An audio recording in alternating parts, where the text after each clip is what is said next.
The massive war room of the Zephyrian Empire buzzed with activity. Holographic star maps flickered above polished metal tables, while military officers moved between displays, showing fleet positions across the galaxy. Admiral Vex Tar stood at the center of it all, his scaled hands clasped behind his back as he studied the latest conquest targets. "The Centauri system will be ours within 3 solar cycles," declared General Zixmore, pointing at the glowing representation of Alpha Centauri. "Our intelligence shows minimal defensive capabilities. Mining colonies with basic shields and outdated weapons systems." Admiral Vextar nodded approvingly. The Zephyrian Empire had conquered 17 star systems in the past decade, using superior plasma weaponry and overwhelming numbers. Their gray warships struck fear across known space, and no world had successfully resisted their advance. "What about these historical records?"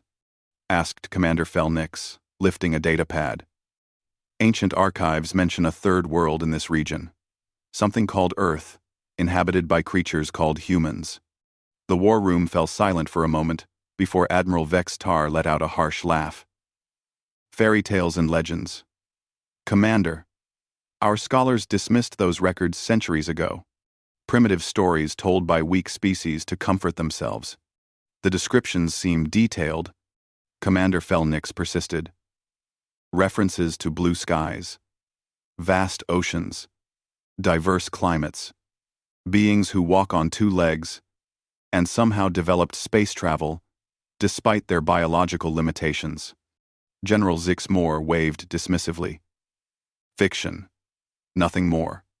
If such a world existed, where are these humans now? Why haven't we encountered them in our conquests?" "No, Commander. We deal with reality, not children's stories." Admiral Vextar activated the main tactical display. "Focus on confirmed targets. 3 mining stations, 2 research outposts, and a small trading hub. Standard operation protocol applies. Demand, surrender, demonstrate superior firepower if refused, then establish Imperial control." The assembled officers saluted and began preparations for the invasion. Within hours, a fleet of 50 Zephyrian warships departed from their staging area, their sleek hulls cutting through space toward the Centauri system. Admiral Vex Tar commanded from the flagship Times Eternal Dominion *, confident in another easy victory. Far across the galaxy in the Centauri system, Captain Sarah Kim floated in the observation deck of the research vessel Times Harmony *. She enjoyed these quiet moments between diplomatic missions, watching stars drift past the viewports. Earth had sent her team to establish trade agreements with the peaceful miners and researchers who had settled in this remote system over the past 50 years. The Times Harmony Times was typical of human design, functional rather than intimidating, equipped with advanced sensors and communication arrays instead of heavy weapons. Its crew of 35 included scientists, engineers, medical personnel, and diplomatic staff. Sarah took pride in her ship's mission of building connections between distant human colonies and Earth itself. "Captain Kim, we're detecting unusual energy signatures on long-range sensors," reported Lieutenant Chen from the bridge. "Multiple vessels approaching from the outer system. Configuration unknown." Sarah made her way to the bridge, where her crew clustered around sensor displays. The approaching ships showed a distinctly alien design. Angular, aggressive, and clearly military in nature. She had never seen anything like them in the databases of known vessels. "How many ships?" she asked. 50 confirmed contacts, possibly more behind the sensor shadow of the asteroid field, Lieutenant Chen replied. "They're maintaining formation and heading directly for Alpha Centauri Prime." Sarah felt a chill run down her spine. Human colonies had encountered other species before, but always through peaceful contact. These ships moved with obvious hostile intent, and their sheer numbers suggested serious military capability. "Send an immediate priority message to Earth Colonial Defense Network," she ordered. "Unknown alien fleet approaching Centauri system. Request guidance and possible assistance." The message would take several hours to reach Earth through the quantum communication relay network. Sarah knew her small research vessel could do little against a fleet of that size. But she couldn't simply abandon the colonists on Alpha Centauri Prime. Set course for the mining colony, she decided. Maximum safe speed. If these aliens plan to attack, the colonists need warning. The Times Harmony Times changed course, its engines pushing the ship toward Alpha Centauri Prime. Sarah watched the sensor display as the alien fleet continued its approach. Their formation remained tight and purposeful, showing clear military discipline. Hours later, the quantum relay delivered Earth's response. Admiral James Park, of the Colonial Defense Network, acknowledged the threat, but expressed skepticism about the danger level. Human settlements had never faced hostile alien contact, and the Defense Network maintained only a modest fleet of patrol vessels designed more for rescue operations than warfare. Maintain safe distance and attempt peaceful contact, came the official response. Avoid provocative actions. Additional support will be dispatched if the situation escalates. Sarah understood the caution, but something about the approaching fleet's behavior suggested peaceful contact might not be possible. These ships moved like predators, not explorers or traders. As the Times Harmony Times approached Alpha Centauri Prime, Sarah could see the mining operation in full swing. Massive excavation platforms orbited the planet, while cargo vessels transported processed materials to storage facilities. Nearly 10,000 colonists worked here, most of them families who had spent years building new lives far from Earth. Unknown vessels. This is Captain Sarah Kim of the Earth Vessel Times Harmony *. She broadcast on all frequencies. You are approaching a peaceful human settlement. Please identify yourselves and state your intentions. The alien fleet continued its advance without responding. Sarah tried different languages and communication protocols, but received only silence. The ships were close enough now that their weapon systems were visible on detailed scans. Massive plasma cannons and energy projectors far exceeding anything in human arsenals. Captain, the lead ships are powering weapons, Lieutenant Chen reported, his voice tight with concern. Sarah realized they were about to witness first contact with a hostile alien species. Everything would change in the next few minutes, and she found herself hoping that Earth's peaceful approach to the galaxy wouldn't prove to be humanity's weakness. The Zephyrian fleet had arrived, and Admiral Vextar was about to discover that some fairy tales were more real than anyone imagined. Admiral Vextar stood on the bridge of Time's Eternal Dominion Times as his fleet emerged from hyperspace near Alpha Centauri Prime. The mining colony spread before them looked exactly as intelligence had predicted. Industrial platforms, cargo vessels, and a collection of habitation modules clustered around the planet. Pathetic, General Zixmore commented from beside him. Look at those defensive positions. A handful of automated turrets and some basic shield generators. This will be over in minutes. The Admiral studied the tactical display with satisfaction. 50 Zephyrian warships faced perhaps a dozen human vessels. Most of them clearly civilian craft with minimal armament. The largest appeared to be some kind of research ship approaching from the outer system. Standard intimidation protocol. Admiral Vextar ordered. Target their command center and fire a warning shot. Once they see our firepower, they'll surrender immediately. The fleet's weapon systems powered up with a low hum that vibrated through the ship's hull. Massive plasma cannons rotated toward the mining colony, while energy projectors locked onto key installations. The Zephyrians had perfected this approach over decades of conquest. Overwhelming display of force followed by demands for immediate surrender. Sir, we're receiving a transmission, reported the communications officer. Audio only. Unknown language. Put it through, the Admiral commanded. Captain Sarah Kim's voice filled the bridge. Unknown vessels. This is Captain Sarah Kim of the Earth Vessel. Times Harmony *. You are approaching a peaceful human settlement. Please identify yourselves and state your intentions. Admiral Vextar felt a moment of surprise. Humans? The mythical species from ancient records? He looked more closely at the approaching research vessel, noting its unusual design and technology signatures that didn't match their intelligence files. "Impossible," he muttered. "Those are just legends." "What should I respond, sir?" asked the communications officer. "Nothing. Proceed with intimidation protocol."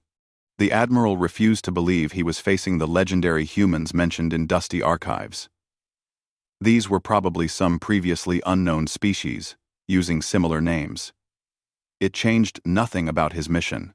"Fire warning, shot at their mining platform," he commanded. A brilliant beam of plasma energy lanced out from Time's eternal dominion asterisk, striking an empty section of the mining complex. The explosion lit up space as metal and rock vaporized instantly. Similar displays of firepower had convinced dozens of species to surrender without further resistance. But something unexpected happened. Instead of powering down their systems and broadcasting surrender, the human vessels immediately began activating previously hidden shield generators. More surprising, they started broadcasting evacuation warnings to their own people while simultaneously attempting to establish communication with the Zephyrian fleet. "This is Captain Sarah Kim," came another transmission. "We detect weapons fire near our civilian population. Please cease hostile actions. We are prepared to discuss any concerns through peaceful diplomatic channels." Admiral Vextar frowned. The human response was completely unlike anything he had encountered before. Most species either fought desperately or surrendered immediately when faced with superior force. These humans seemed to be trying a third option: protecting their people while continuing diplomatic efforts. "Their ship is moving to intercept us," reported the tactical officer. "Single vessel, minimal armament. But they're positioning between our fleet and the colony." The Admiral watched in bewilderment as the Times Harmony Times placed itself directly in the path of 50 Zephyrian warships. The research vessel was completely outgunned, yet it maintained position while continuing to broadcast warnings to the colonists and diplomatic messages to the fleet. "They're either incredibly brave or completely insane," General Zixmore observed. "One ship? Against our entire fleet?" "Target their engines," Admiral Vextar decided. "Disable them and force their surrender." Multiple plasma beams converged on the Times Harmony asterisk, but something remarkable happened. The human ship's shields didn't simply absorb or deflect the energy, as expected.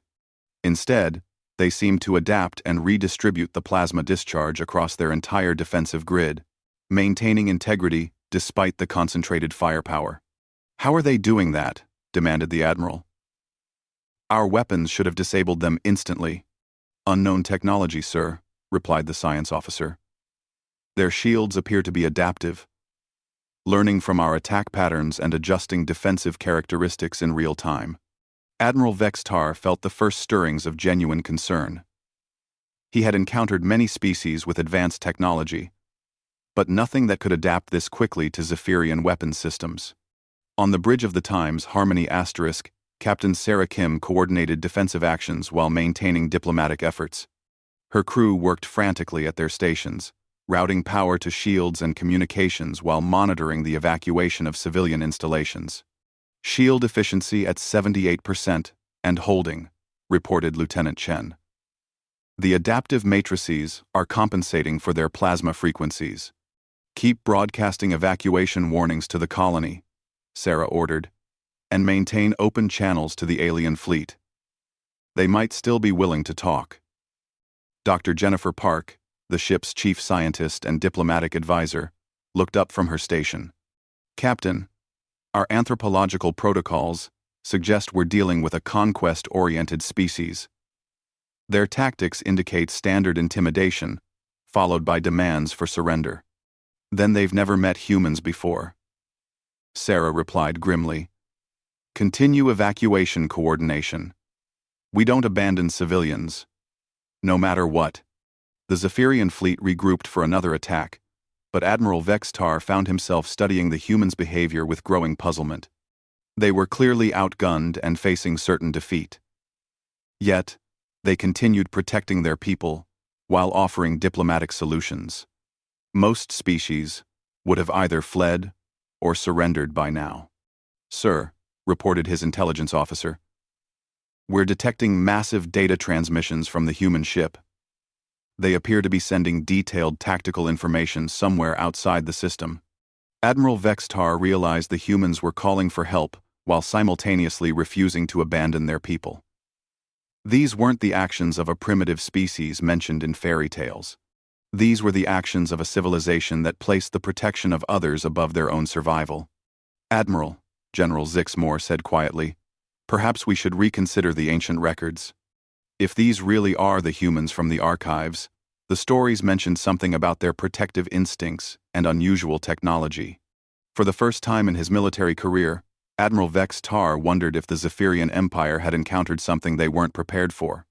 The humans weren't behaving like any species he had conquered before, and their technology was proving more adaptive than anticipated. As he prepared to order another attack, Admiral Vextar couldn't shake the feeling that this first contact would change everything for both species. The emergency session of Earth's Colonial Defense Council convened within hours of receiving Captain Kim's detailed transmission from Alpha Centauri. The circular chamber beneath Geneva's mountains filled with holographic displays showing star maps, fleet positions, and tactical analyses from the first documented hostile alien contact in human history. Commander Lee Park stood at the central podium, his weathered face grave as he addressed the assembled officials. At 62, he had spent 4 decades building Earth's defensive capabilities around the principle that human colonies should be protected, not conquered. "The situation is unprecedented," Commander Park began.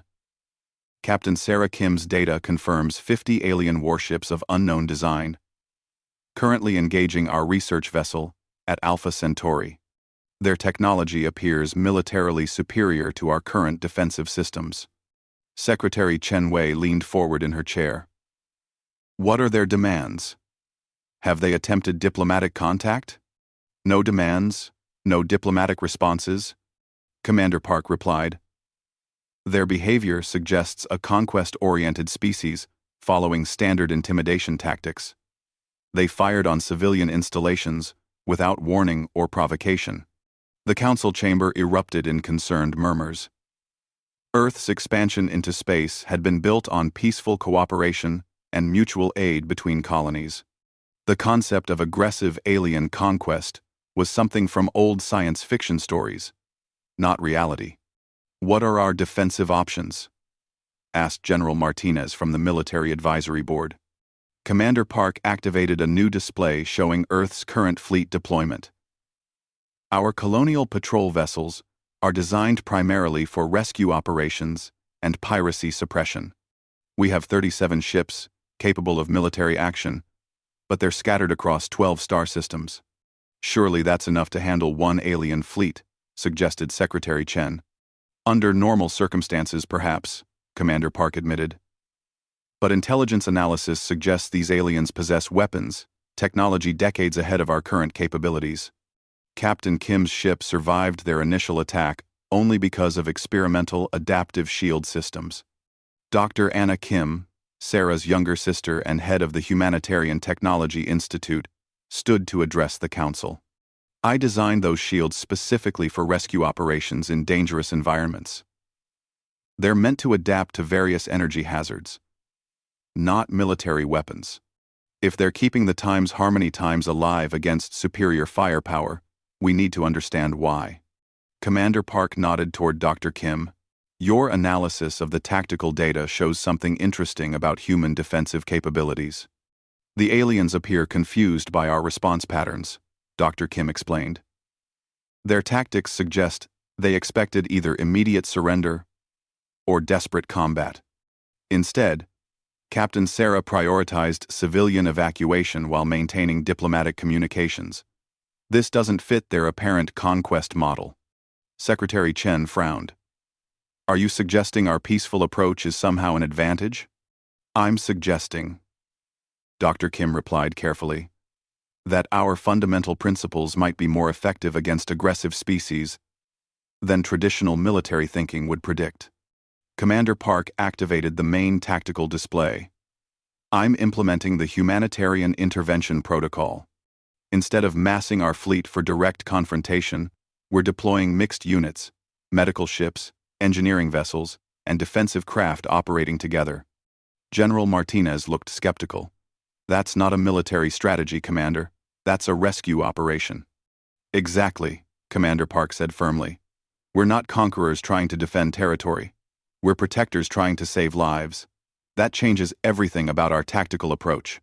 Within 6 hours, Earth's response fleet began departing from various staging areas across human space. Unlike traditional military formations, each battle group included hospital ships, engineering vessels equipped for rapid construction of defensive installations, and combat craft designed to protect rather than destroy. Captain Jin Park, Commander Park's eldest son, led the first response group from Earth's Luna shipyards. His flagship Times, Guardian Times, represented humanity's most advanced defensive technology. Adaptive shields. Non-lethal weapon systems designed to disable rather than destroy, and communication arrays capable of real-time translation. This feels wrong, admitted Lieutenant Colonel Stevens as he reviewed their mission parameters. We're heading into combat with hospital ships and construction vessels. We're heading into combat as humans, Captain Park replied. That means we protect everyone, including our enemies when possible. It's not a weakness, Colonel. It's what makes us different. As the human fleet moved toward Alpha Centauri, similar mixed formations departed from colonies across 3 star systems. The response was unprecedented in human history. An entire civilization, mobilizing, not for conquest, but for protection. Meanwhile, scattered reports reached Earth from other human settlements. The Zephyrian Empire had sent smaller fleets to harass colonies in the Tau Ceti and Wolf 359 systems. Rather than full-scale invasions, these appeared to be probing attacks designed to test human defensive capabilities. They're testing us, Commander Park realized during a strategy meeting. The Alpha Centauri attack was meant to gauge our response. Now they're evaluating our overall capabilities. Dr. Anna Kim studied the pattern of alien attacks across human space. There's something else. Their probe attacks are carefully avoiding civilian casualties. They're targeting infrastructure and military assets, but not population centers. Why would a conquest-oriented species care about civilian casualties? Asked Secretary Chen. Maybe, Dr. Kim said slowly. They're learning something about us that they didn't expect. Captain Sarah's diplomatic efforts and protective actions might be having an effect. The first human reinforcements reached Alpha Centauri 3 days after the initial contact. Captain Jin Park's battle group emerged from hyperspace to find the Times, Harmony Times, still maintaining position between the alien fleet and the mining colony, both sides locked in a tense standoff. Asterisk, Harmony asterisk. This is Captain Park aboard Times Guardian asterisk. Report status. Sarah Kim's voice crackled across the communication system. Captain Park, thank God. We've been maintaining defensive position for 72 hours. The aliens haven't pressed their attack, but they also haven't withdrawn. Something strange is happening here. Explain. They're retrieving their wounded, Sarah reported. After each exchange, they send small craft to collect damaged fighters and disabled vessels. They're not abandoning their people. Captain Park considered this information carefully. Species that cared for their wounded might be more open to humanitarian principles than pure conquest thinking suggested. Implement Protocol 7, he decided. Begin rescue operations for all disabled craft in the combat zone, including alien vessels. Sir? Lieutenant Colonel Stevens questioned. You want to rescue enemy wounded? I want to show them what humans do, Captain Park replied firmly. Deploy medical teams to assist any disabled vessels, regardless of origin. If they fire on our rescue ships, we'll know what kind of species we're dealing with. As human medical vessels moved toward damaged Zephyrian fighters, both fleets watched in tense anticipation, waiting to see how this unprecedented situation would develop. Admiral Vextar watched in bewilderment as human medical vessels approached disabled Zephyrian fighters. For 3 days, the standoff at Alpha Centauri had defied every military principle he understood. The humans maintained defensive positions, while continuously broadcasting diplomatic messages and evacuation warnings to their own people. Now, they were offering aid to wounded Zephyrians. "Sir, human vessels are requesting permission to render medical assistance to our damaged fighters," reported his communications officer. "It's obviously a trap," General Zixmore declared. "They want to capture our personnel for interrogation or use them as hostages." But Admiral Vextar wasn't certain. 3 days of studying human behavior had revealed patterns completely unlike anything in Zephyrian military doctrine. These beings seemed genuinely committed to protecting civilians and preserving life, even at tactical disadvantage. "Allow one medical vessel to approach Fighter 7, he decided. "Maintain weapons lock and destroy them at the first sign of hostile action." The human medical ship Mercy slowly approached the disabled Zephyrian fighter, its movements careful and non-threatening. Dr. Kim Sung-ho led the medical team aboard, his equipment designed for treating various alien physiologies based on preliminary scans. "Unknown alien vessel. This is Dr. Kim aboard the medical ship Mercy *", he broadcast. "We detect life signs in distress aboard your damaged fighter. Request permission to provide emergency medical assistance." Admiral Vextar found himself in unprecedented territory. No conquered species had ever offered medical aid to Zephyrian forces. He authorized the medical approach, while preparing to intervene, if necessary. The Mercy docked with Fighter 7, using gentle magnetic coupling. Dr. Kim and his team carefully entered the damaged vessel, finding pilot Kexrin trapped in twisted metal and suffering from severe plasma burns. Without hesitation, the human medical team began emergency treatment. "Fascinating," Dr. Kim murmured as he worked. "Silicon-based physiology with carbon hybrid elements. The burns affect your electrical nervous system differently than carbon-based injuries." He administered adapted medical compounds, while his team stabilized the fighter's life support. Pilot Kexrin, conscious but weak, stared at the human doctor in confusion. "You're wounded and need medical attention," Dr. Kim replied simply. "That makes you a patient, not an enemy." Admiral Vextar monitored the medical operation through the fighter's communication system.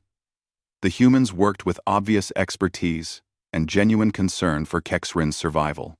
When the medical team successfully stabilized the pilot and requested permission to transport him to their hospital ship for advanced treatment, the Admiral faced an impossible decision. "Sir," General Zixmore urged, "this has to be some kind of psychological warfare. They're trying to weaken our resolve with false compassion. Monitor them closely," Admiral Vextar decided. "If they attempt to interrogate or harm Pilot Kexrin, we destroy their medical vessels immediately." But the interrogation never came. Instead, Pilot Kexrin found himself in a human medical bay, where Dr. Anna Kim, despite being involved in critical defensive preparations, personally oversaw his treatment. The experience challenged everything he had been taught about conquest and warfare. "Your medical technology is remarkable," Kexrin observed as healing accelerated beyond Zephyrian capabilities. "Why do you use such advanced systems to heal enemies?" "Because healing is what medical technology is for," Dr. Kim replied matter-of-factly. "Ending suffering doesn't depend on politics or military conflicts." As more wounded Zephyrians received treatment aboard human medical vessels, disturbing reports reached Admiral Vextar from across the galaxy. Emergency transmissions from other Zephyrian fleets described encounters with massive alien swarms that consumed everything in their path. Entire star systems were being devoured by mechanical entities that showed no interest in conquest, only complete annihilation. "Admiral," his long-range communications officer reported urgently. "Priority transmission from High Command. The Devourers have broken through the outer defense grid. They're heading toward the core systems. Admiral Vextar felt ice form in his chest. The Devourers were the Empire's worst nightmare, self-replicating machines that converted matter into more of themselves. Zephyrian worlds had fallen to their advance across 3 sectors, forcing military withdrawals and civilian evacuations. "How long until they reach this sector?" he asked. 18 standard cycles, sir. High Command is ordering all fleets to return for final defensive preparations around the homeworld. General Zixmore looked relieved. Finally, we can end this pointless engagement and return to real military priorities. But Admiral Vextar stared at the tactical display showing human and Zephyrian vessels working together to treat wounded. An impossible idea began forming in his mind. "General, what if the humans could help us fight the Devourers?" "Sir?" Zixmore looked horrified. "These primitives against the Devourers? Their medical ships would be consumed in seconds." "Their medical ships, yes," Admiral Vextar agreed. "But their adaptive technology and protective strategies might offer advantages we haven't considered. They've defended this system for 3 days against superior firepower using tactics we don't understand." At that moment, Pilot Kexran's voice came through the communication system from the human hospital ship. "Admiral, permission to speak with you privately, sir." "Granted, Pilot." "Sir, these humans, they're not like any species we've encountered. They healed my injuries without asking for anything in return. Their doctors explained their military philosophy. They fight to protect, not to conquer." "Admiral, what if we're fighting the wrong enemy?" Admiral Vextar closed his eyes, remembering ancient archives that described humans as protectors and guardians. For the first time, he wondered if the fairy tales contained more truth than he had ever imagined. "Open a channel to the human flagship," he commanded. Captain Jin Park's face appeared on the main display. "This is Captain Park of the Times, Guardian Asterisk. Are you ready to discuss peaceful resolution?" "Captain Park." "Admiral Vex," Tar said slowly. "My people face an existential threat from entities called Devourers. They consume entire star systems and cannot be reasoned with. If the ancient records are true, humans are protectors of life throughout the galaxy. I formally request Earth's assistance in defending innocent civilian populations from total annihilation." The bridge fell silent as 2 species that had been enemies moments before contemplated an alliance born from humanity's most fundamental principle. All life deserves protection. The emergency council aboard the Times Guardian Times included both human and Zephyrian officers for the first time in galactic history. Captain Jin Park studied the tactical data Admiral Vex Tar had provided while Dr. Anna Kim analyzed Devourer technology alongside Zephyrian scientists. "These machines are unlike anything we've encountered, Doctor," Kim reported. "They don't just destroy, they convert matter into additional units. Each consumed planet becomes raw material for expanding their swarm." Admiral Vextar's scaled features showed deep concern. 17 Zephyrian worlds have fallen to their advance. Our plasma weapons prove effective against individual units, but they adapt quickly and overwhelm us through sheer numbers. "How many civilians are we talking about?" asked Captain Park. "Approximately 40 million Zephyrians across 6 remaining worlds in the core systems," Admiral Vextar replied, "plus countless billions in the path of their expansion if we cannot stop them here." Captain Park opened a communication channel to Earth. "Command. This is Captain Park requesting immediate authorization for full humanitarian intervention. We have 40 million alien civilians facing extinction, plus potential galaxy-wide implications, if this mechanical swarm isn't stopped." Commander Lee Park's response came through clearly. "Authorization granted. Captain, deploy all available resources for civilian protection. The Terran Guardian Alliance is officially activated." Dr. Kim looked up from her analysis station. "I think I understand why our adaptive shields worked so well against Zephyrian weapons. The same principles might be effective against Devourer technology, but we'll need much larger defensive networks." "Explain," Admiral Vextar requested. Your plasma technology and their mechanical absorption systems both rely on directed energy transfer. Doctor, Kim said. Our adaptive shields don't just block energy, they redistribute and convert it. If we could create a network of adaptive shield generators around threatened worlds, we might be able to turn their own consumption energy against them. The combined fleet worked frantically for the next 12 hours, integrating human adaptive technology with Zephyrian defensive infrastructure. Engineer teams from both species collaborated despite language barriers and completely different technological approaches. This is unprecedented, noted Zephyrian science officer Dex Valley as he watched human engineers install adaptive matrices into Zephyrian shield generators.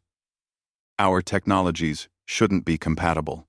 Human Chief Engineer Kim Min-jun smiled while calibrating the hybrid systems.